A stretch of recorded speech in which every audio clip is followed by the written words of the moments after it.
Here I have an iPhone 11 Pro. As you can see, when I go in and check the battery health, it says service. You can see it's at 75%.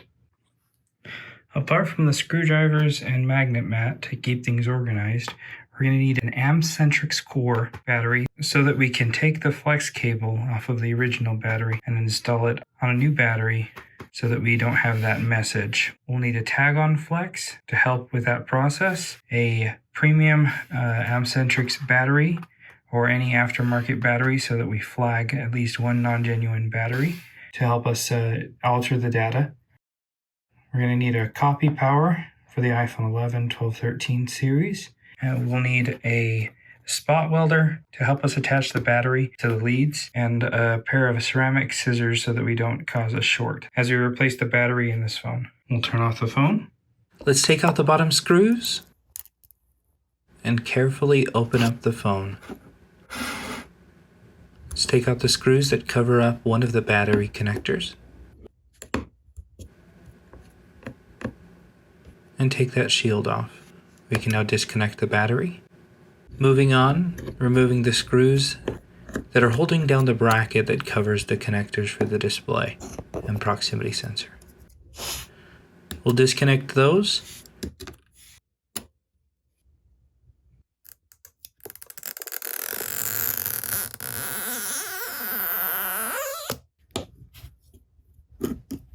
We'll now remove the screws in the bracket that cover up the second battery connector.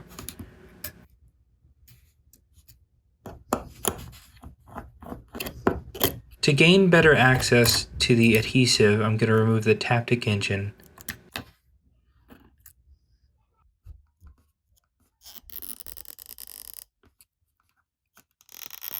Now I can slowly and gently pull on the adhesive that's holding down the battery on the bottom.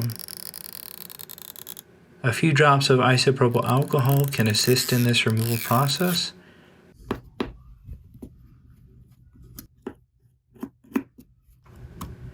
Carefully remove the bracket that's holding down the charge port flex.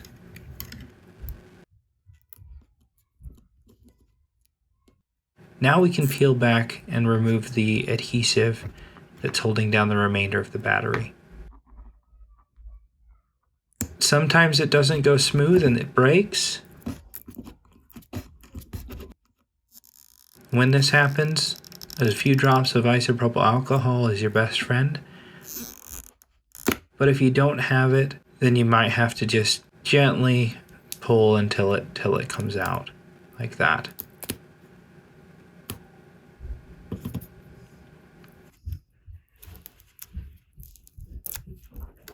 I'm going to carefully peel back the sticker that's covering it up.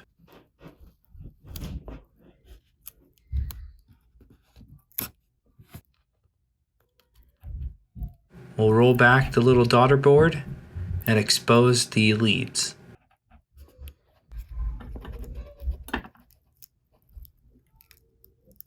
Pull off the remaining stickers so we can see what we're working with.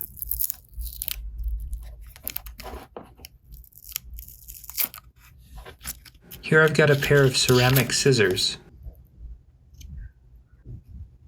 This will make it so that as you cut through the leads, you don't potentially create a short between the two leads. With our new Amcentric core battery, we do get a new sticker to make it look clean in the end, and a new plastic bracket to install things properly. The leads are covered up by some protectors that we can remove, and I like to trim off about 1/8 of an inch so that I have a good length to a tack weld to. Here we have our tack welder with the leads. Let's take that out of the box. We'll plug in the tips and turn it on. Now I like to start with mine on the lowest power and work my way up if I need to. Carefully line up the leads with their corresponding pads and tack them in place. I hold down with one side and then I touch with the other until it tacks. check and make sure it's holding on. Sometimes they are weaker than you think. Here you can see it's popped loose. So I'm going to turn up the power all the way for fun and tack it in place. Now I've got it nice and secure. We'll roll it on over. Take our new plastic bracket and cover up and protect those leads. Grab our sticker, let's line it up, perfect in place. Wrap the sticker around the back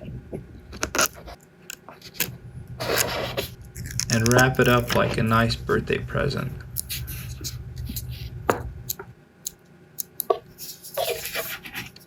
And there we go, looks nice and new. Now here's one of the things for the iPhone 11 Pro and 11 Pro Max. You need to fold the flex cable out like this and fold it down. Then you can connect the tag on flex. There's two versions of the tag on flex. There's the 2.0 and 3.0. They'll both connect in the same way, but you'll notice one folds down and up and the other folds up and down.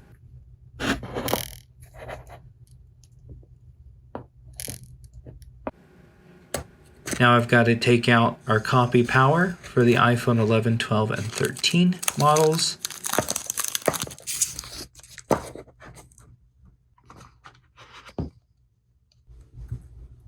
We'll take that over to our computer where we've downloaded the software from Quanli. We can plug it into our computer and turn it on. We'll let it update. It automatically does that once you connect it. Now that we're in the system, we can go ahead and connect our battery. It shows that we do have our battery reading at 1,000 cycles and not 100%. So let's go ahead and alter that. We'll go ahead and click and change those cycles and the percentage to be 0 cycles and 100%. Now we can write that to the flex.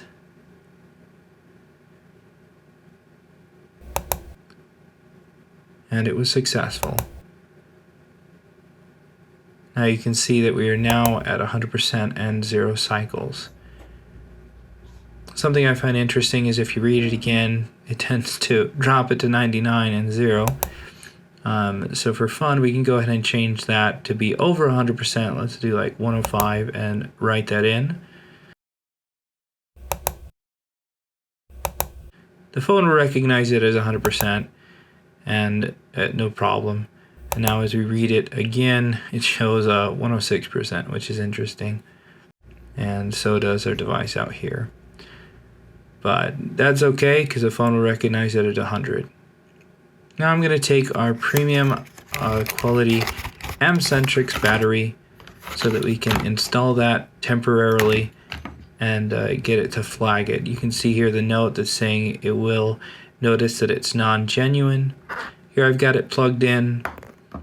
We can close that up for a second, turn it on. This step is crucial. We do need it to flag a non-genuine battery in order for it to alter the data. See that it says we have an unknown part, and we also have an issue with Face ID. That's probably why we're having issues with Face ID. Subscribe if you want to see how I fix something like this. Now we'll take our M-Centrix core battery that we've worked on and we'll install it. You can see how snug the tag on flex fits in there. We'll connect that. And we'll have to plug this one in because that battery is dead. So we'll need to charge it for maybe a second. You can see it's only at 1%. But this will allow us to go in and check and see if we have that notification. Here we can click on the battery and our battery health, and there we go, 100%. Now you do have to leave this tag on flex in there, otherwise after a full cycle it'll recognize it and it will revert back to its old percentage. Hopefully this helps. We'll go ahead and turn it off. Hopefully you enjoyed the video. Like and subscribe. Thanks for watching.